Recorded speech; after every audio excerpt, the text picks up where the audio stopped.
Out exactly what was in that car. It is indeed, and it's a strange way to say to take comfort, but the aggressiveness of their response here is inspiring to see how Strathclyde Fire has responded. Will Geddes, I understand that we are losing your talents because you have other obligations, but we are grateful for the time you spent with us. As always, it was a pleasure. Thank you for joining us. Now, our Alfonso Van Marsh has been trying to knit together all of the different skeins of information coming out of London, especially with a focus on London rather than Glasgow. But one of the things I'd like to talk about, Alfonso, is the fact that there are video cameras on almost every street corner there, and apparently now there are images available to authorities of somebody running from the first car, but not clear images that may need to be processed or sort of computer refined. Do we know anything more about whether that shows us one or two people, or whether they know who it is already? Well, Stephen, there have been reports that authorities may be working with images from CCTV. Of course, there are absolutely hundreds, if not tens of thousands of CCTV cameras throughout this city. It's said that a person could be filmed more than 100, 200, perhaps 300 times in any given 24 hours working through this city. What we do know at this point is that British officials are not commenting on the nature of the evidence that they are collecting in terms of this investigation.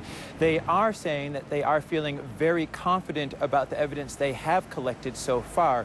As you mentioned, this comes, excuse me, about a day after police were able to defuse two car bombs in the central London area. One a silver Mercedes and the second a blue Mercedes, filled, according to police, with fuel, gas cylinders and nails. Police officials saying that they could have done significant injury or caused significant damage to life.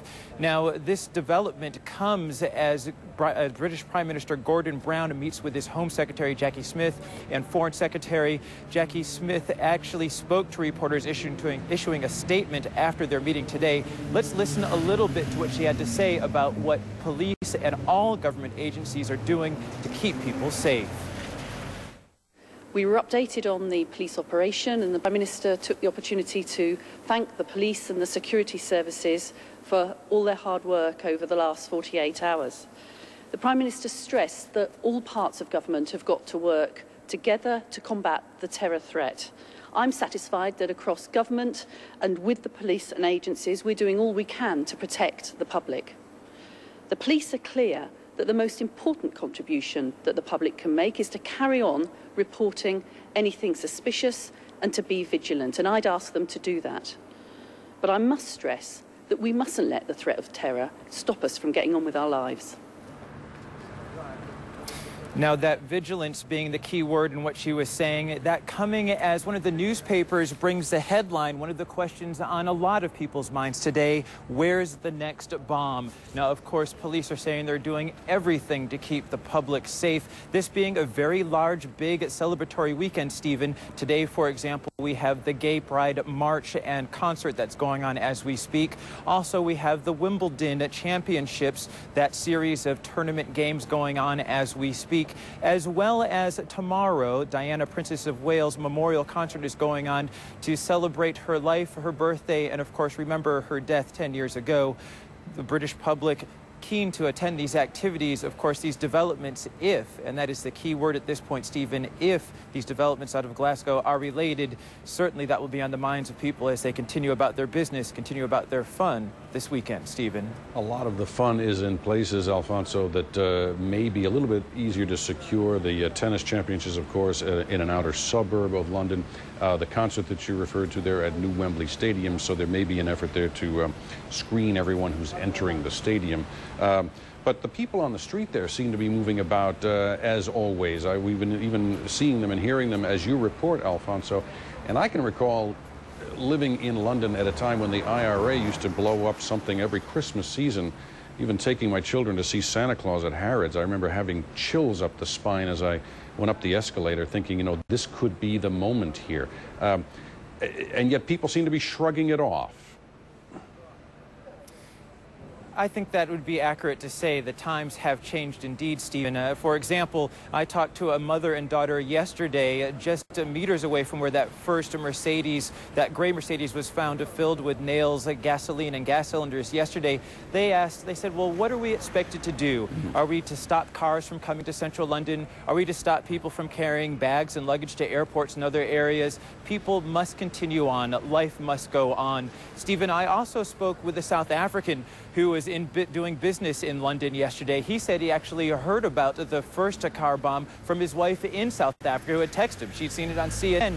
He said he wasn't going to change his business plans. He said that even though the city has been targeted before, and probably may be targeted again, it's very important that people continue on with their lives. That's something that's not just felt by British here, that traditional stiff upper lip to carry on, to get on with it, but also the international visitors as well as international residents living here in this very diverse city, Stephen. All right, Alfonso Van Marsh, during a very busy weekend there. Thank you for all of your coverage over the past couple of days, Alfonso. Now, to remind our viewers of the most recent events of the day, two men driving an SUV, either a Land Rover or a sort of Jeep Grand Cherokee, have crashed it close to the passenger terminal at Glasgow International Airport. And here's the scene seconds afterward as authorities put out the fire that erupted in that vehicle, a fire that clearly is fueled by more than what should have been in the petrol tank, the gas tank there. Witnesses said that they could smell a very strong scent of gasoline or petrol even before the car burst into flames. They also described two people trying to get away from this vehicle, but they, according to Strathclyde police in Glasgow, have been detained and are now working and are now being questioned by authorities. The fire has been put out. It also, what's the word I need to say? It engulfed part of the passenger terminal as well, but that has all been put out. And according to police, there were no injuries as a result of this event. The car burning, but not exploding, a key issue here. And Strathclyde police quick to point out that although this is a very dramatic event and it comes on the heels of the two discoveries in London, they have at this hour no linkage between this attack in Glasgow International Airport and London itself at this point. But we are staying attuned to new developments from the police, both in London and in Glasgow. U.S. officials, meantime, are providing more information on those cars that were discovered in the London terror plot. Homeland Security correspondent Jean Meserve joins us now from Washington with details about that. A senior federal official familiar with the investigation into the London car bombs is disputing certain details that have been reported. Some news organizations have said that authorities have a crystal clear image of an individual near the first Mercedes that was discovered.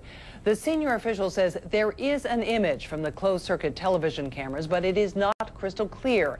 He says authorities are in the process of refining the picture, improving it.